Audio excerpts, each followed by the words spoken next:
चल चली संगे माई के दुआरिया, कोई अब दर्शन माई के नगरिया।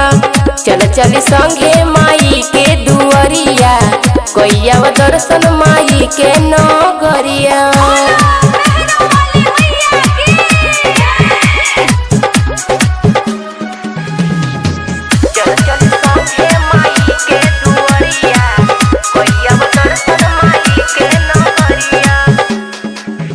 देखी मनवाई हरसेला, मिले खातिर तरसेला, मिले खातिर तरसेला।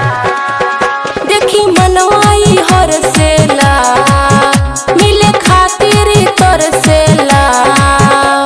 दे दिहे दर्शन आजू हमके मयरिया, चल चली संगे माई के दुआरिया, कोई अब दर्शन माई के नगरिया।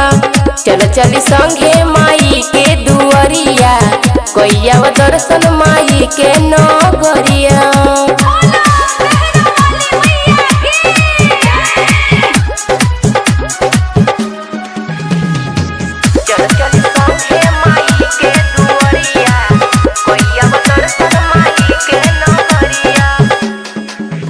मन भक्ति में लागल बा, 9 दिन से ही जागल बा, 9 दिन से ही जागल बा।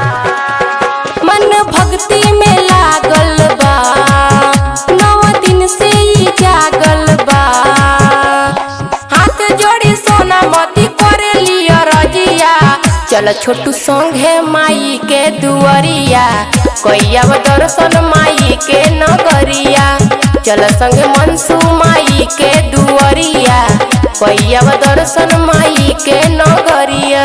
ले आवा चुनरी गोरखपुर से जाई, असो नवरातन में हमहू चढ़ाई। भीड़ बड़ी लागेला झुमिया बजरिया, चल चली संगे माई के दुआरिया, कोई अब दर्शन माई के नगरिया। चल चली संगे माई के दुआरिया, कोई अब दर्शन माई के नगरिया।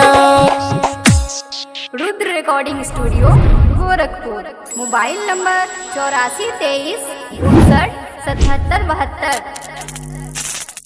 गोरखपुर के नया नया गाना देखे खातिर चैनल के सब्सक्राइब करें, साथ में घंटी भी बजा दें।